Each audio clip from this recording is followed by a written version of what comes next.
Hello बच्चों, good evening. आप सब कैसे हो? आई होप अच्छे हो गए। इससे पहले जो पार्ट कवर किए हैं वो हमने स्वरों की पार्ट कवर किए हैं। स्वरों का वर्गीकरण देखा था, या हम ये कह सकते हैं स्वरों के प्रकार को देखा था। ठीक है। और मैंने ये भी जाना था कि स्वर कितने प्रकार के होते हैं और स्वरों को कितने टाइम में डिवाइड किया गया है। ठीक है बच्चों, तो आज हम फिर इसी के आगे बढ़ते हैं। और वो आज हमारा उसी में वर्णमाला में ही एक चैप्टर है हमारा। क्या चैप्टर है? व्यंजनों का, जो व्यंजनों का प्रकार या व्यंजनों का वर्गीकरण है ना। उससे पहले व्यंजनों के वर्गीकरण से पहले हम पढ़ेंगे कि व्यंजन क्या होते हैं और इनकी क्या पहचान होती है, इनको हम कैसे जानते हैं। ठीक है, तो आगे बढ़ते हैं, है ना। तो चलिए आइए बोर्ड पे देखते हैं। तो व्यंजन को इंग्लिश में कॉन्सोनेंट बोलते हैं, जो आप लोगों ने इंग्लिश में ही पढ़ा होगा, एबीसीडी में पढ़ा होगा कि ए ई आई ओ यू ये वॉवेल होते हैं, बाकी सारे कॉन्सोनेंट होते हैं। वैसे हिंदी में भी कॉन्सोनेंट होते हैं, जिनको हम कॉन्सोनेंट को हिंदी में व्यंजन कहते हैं। तो देखो व्यंजन होते क्या हैं। स्वर की सहायता से बोले जाने वाले वर्ण व्यंजन कहलाते हैं। मतलब जो स्वर की सहायता से बोले जाएं, है ना, जो स्वर की सहायता से बोले जाने वाले वर्ण व्यंजन कहलाते हैं। अब इसका अगर हम अपना एक गांव का एग्जांपल, एक छोटा सा देसी सा एग्जांपल अगर समझें, तो एक ऐसे भी समझ सकते हैं कि जो बच्चा होता है और जिसको मम्मा बोलता है, तो जिस बच्चे के द्वारा किसी भी स्त्री को या किसी भी वुमेन को अगर माँ बोला जाता है, तो इसलिए जिस बच्चे के द्वारा जिस वुमेन को माँ बोला जाता है तो वो माँ कहलाती है। तो इसी तरह जब स्वर की सहायता से जो वर्ण बोले जाते हैं वो व्यंजन कहलाते हैं। मतलब कोई बच्चा है, अगर कोई बच्चा किसी को माँ बोल रहा है, किसी वुमेन को, तो वो माँ किसके द्वारा कहलाई जा रही है? किसी बच्चे के द्वारा। इसी तरह यहाँ पे जो स्वर की सहायता से जो वर्ण बोले जा रहे हैं, जो स्वर की सहायता से वर्ण बोले जा रहे हैं, वो क्या कहला रहे हैं? व्यंजन। अब व्यंजन कैसे कहला रहे हैं? क्योंकि वो स्वर की सहायता से बोले जा रहे हैं, है ना, स्वर की हेल्प हो रही, तभी वो व्यंजन कहलाए जा रहे हैं। समझ में आई बात? कैसे? जैसे एक बच्चा बोलता है किसी वुमेन को, वो मेरी माँ है, तो माँ किसके द्वारा कहलाई जा रही है? उस बच्चे के द्वारा। इसी तरह ये व्यंजन किसके द्वारा कहलाए जा रहे हैं? स्वर के द्वारा। तो स्वर की सहायता से बोले जाने वाले वर्ण व्यंजन कहलाते हैं। आई होप क्लियर हो गया होगा, वो आपको समझ में आ गया होगा। ठीक है। अब बच्चों ये भी हम देख लेते हैं कि स्वर की कैसी सहायता होती है, स्वर की किस तरह से सहायता होती है, जो वर्ण होते हैं वो व्यंजन कहलाते हैं। तो स्वर की सहायता कैसे होती है, उदाहरण के लिए समझे, जैसे का हो गया हमारा। अब का में ऐसा कौन सा स्वर लगा रहता है जिससे हम समझते हैं कि ये स्वर की सहायता से बोला जा रहा है? ये तो का हमारा व्यंजन है। अगर का को हम इसको डिवाइड करें, इसको सेपरेट करें, जिसको हम कहते हैं अलग अलग करना, तो अलग करें तो इसको देखो संधि विच्छेद भी कह सकते हैं। तो का में अगर आ अलग कर दें तो ये का हलंत आ बन जाता है। तो हमें यहां से देखते हैं कि का में मेरा आ लगा हुआ था, तो ये जो आ है ना, ये हमारा स्वर है। और जब ये आ हमारा किसी व्यंजन के साथ में जोड़ा जाता है, और का जब अधूरा है तो इसमें आ जब जुड़ जाता है तो पूरा का बन जाता है। इसलिए हमें यहां से देख रहे हैं कि जो हमारा व्यंजन का है, का में हमारा आ स्वर लगा हुआ था। समझ रहे हो? तो इसी तरह सारे जो जितने सारे व्यंजन होते हैं, सभी में हमारा स्वर लगा हुआ होता है। ठीक है। तो अब थोड़ा आगे और देख लेते हैं कि जैसे बिना स्वर के व्यंजन का बोलना संभव नहीं है। ये बिल्कुल बात सही है। अगर कोई भी व्यंजन बोला जा रहा है तो उसमें स्वर जरूर लगा होगा। समझ में आए? जैसे पा हमारा बना, पा हमारा देखो व्यंजन है। अब पा व्यंजन में भी पा और प्लस आ, मतलब पा में हलंत क्यों लगी? क्योंकि ये पा अभी आधा है, अधूरा है। और जैसे ही हमारा एक स्वर लग जाता है तो ये पा पूरा बन जाता है। इसलिए हमारा जो ये पा है, पा में कौन सा व्यंजन यूज हो रहा है? पा नहीं, पा तो हमारा पा, ये पा में कौन सा स्वर यूज हो रहा है? आ हो रहा है। तो इस तरह हमारा ये पा व्यंजन पूरा बन गया। तो इसलिए यहां समझते हैं कि अगर स्वर हमारा इसमें ना लगाया जाता तो इसको हम बोल नहीं पा, हम तभी बोल पा रहे हैं जब इसमें आ लगा है, नहीं तो पा आपको बोल ही नहीं पाते। समझ में आ रही बात? अब नेक्स्ट हमारी लाइन देखते हैं। सभी व्यंजनों में आ स्वर लगा होता है।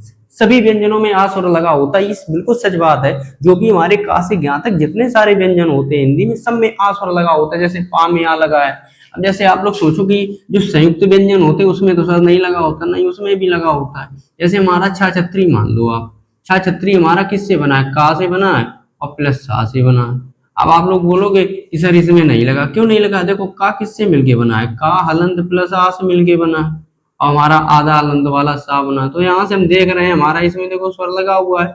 इसका मतलब छा छतरी में भी हमारा स्वर लगा हुआ है। और सभी व्यंजनों में स्वर कौन सा लगा होता है? तो सभी व्यंजनों में यहाँ स्वर लगा होता है। ये भी बात याद रखना, जो सभी व्यंजन होते हैं, सभी व्यंजनों में हमारा आ स्वर लगा होता है। Clear? State clear? Next line देखते हैं। परंपरागत आधार पर 33 व्यंजन होते हैं।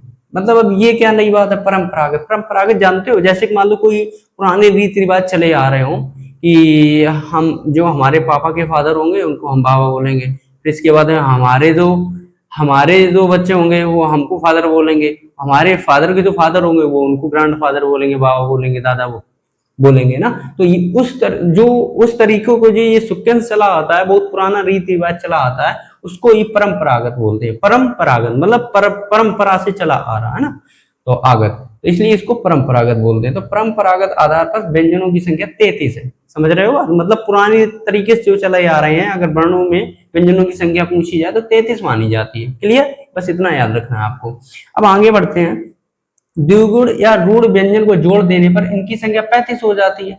और इससे पहले मैंने आपको जब पढ़ा रहे थे वर्णमाला का इंट्रोडक्शन दिया था, उसमें बताया था कहीं की 55 होते हैं, कहीं पे 57 होते हैं, और कहीं पे 37 व्यंजन होते हैं, कहीं पे 33 होते हैं। उसका क्या मैटर है, कुछ समझ में नहीं आया, तो वो मैंने सेकंड वीडियो में क्लियर कर दिया था कि कुछ ऐसे हमारे विद्वान थे जिनके आपस में बहुत सारे मतभेद थे, बहुत सारा झगड़ा था। जैसे धीरेन्द्र कुमार वर्मा जी मानते थे कि हमारे वर्णमाला में व्यंजन टोटल अक्षरों की संख्या कितनी होगी, 55 होगी, उसमें व्यंजन कितने होंगे, 35 होंगे। तो यहाँ हम देख रहे हैं जो द्विगुण या रूढ़ व्यंजन को जोड़ देने पर इनकी संख्या 35 हो जाती है। अब इनकी संख्या 35 कैसे हो जाती है, परंपरागत आधार पे तो 33 मानी गई है, तो 33 में 2 जोड़ देंगे तो 35 तो ऑलरेडी हो जाएंगे, है ना। और द्विगुण की संख्या व्यंजनों कितनी है, 2 है। और वो द्विगुण व्यंजन कौन कौन है, एक तो डाडलिया वाला अड़ा है, एक डाडक्कन वाला अड़ा है। तो जैसे 33 में 2 जोड़ेंगे तो ऐसे ही हमारी 35 बन जाएंगे। क्लियर।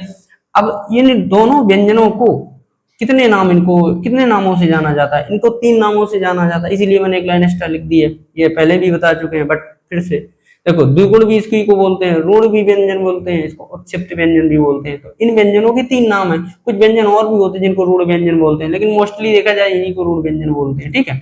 अब एक क्वेश्चन और भी आ जाता है कभी कभी कि अब डा और ढा में, डाड व डा अड़ा और ढा वाली अड़ा में, इसमें अल्प प्राण और महाप्राण कौन है, मतलब जो ज्यादा वो बोलने में टाइम लगा है वो महाप्राण होगा, और जो कन बोलने में टाइम लगे वो अल्प प्राण होगा। जैसे डाडलिया वाली अड़ा को बोलो तो डाडलिया वाली अड़ा अड़ा अड़ा, इसको जल्दी बोल पा रहे हैं, अल्प प्राण मतलब हमारे प्राण कम खा रहा है, तो ऐसे भी याद रख सकते हैं, ये ट्रिक है। और जैसे मान लो ढाढक्कन वाली अड़ा को बोलो तो ढा, जैसे पढ़ा, तो अब देखो इसमें टाइम लग रहा है, इसमें टाइम लग रहा है, ये मेरे प्राण ज्यादा खा रहा है, ज्यादा टाइम ले रहा है, तो इसलिए ये महाप्राण हो गया। क्लियर।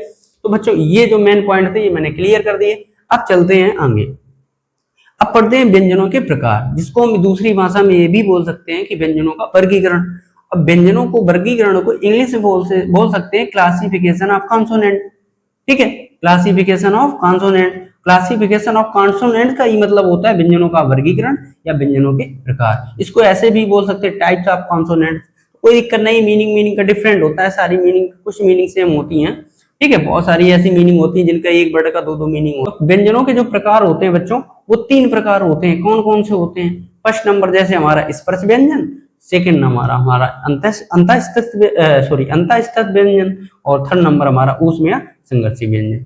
अब आप सोच रहे हो कि नई नई चीज समझ में नहीं आ रही, क्या क्या चीजें, अगर अभी नहीं पढ़ोगे इनको तो आगे क्लास में पढ़ना पड़ेगा भाई, इनसे तो गुजरना ही पड़ेगा। तो इससे अच्छा है कि अभी कम समझ में आ रहा तो पढ़ेंगे, आगे अगर फिर से स्कूल में क्लासेस में पढ़ने को मिलेगा तो और ज्यादा अच्छे से क्लियर हो जाएगा। राइट, तो इसे भागो मत। अब बच्चों देखो व्यंजनों के प्रकार बताए मैंने, कितने होते हैं, 1 2 3 प्रकार होते हैं। व्यंजन कितने प्रकार के होते हैं? 3 प्रकार के होते हैं। या व्यंजनों के जो वर्गीकरण है वो कितने प्रकार से है? तो 3 प्रकार से है। और मैं भी बोल सकते हैं व्यंजनों को कितने प्रकार से बांटा गया है? 3 प्रकार से बांटा गया है, स्पर्श व्यंजन, अंतःस्थ व्यंजन और उसमें संघर्षी व्यंजन।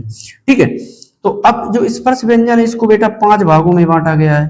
ठीक है, ये हम कल डिस्कस करेंगे। जो अंतःस्थ व्यंजन है इसको 4 प्रकार से बांटा गया है। ठीक है, आपको हम ऐसे भी 4 बना सकते हैं, है ना। और जो हमारा उसमें संघर्षी व्यंजन है इसको भी बेटा 4 भागों में बांटा गया है। तो इस तरह अगर देखा जाए व्यंजनों को प्रकार को 3 भागों में बांटा गया है। फिर जो 3 भागों को बांटा गया उन भागों को भी अलग अलग भागों में बांटा गया है।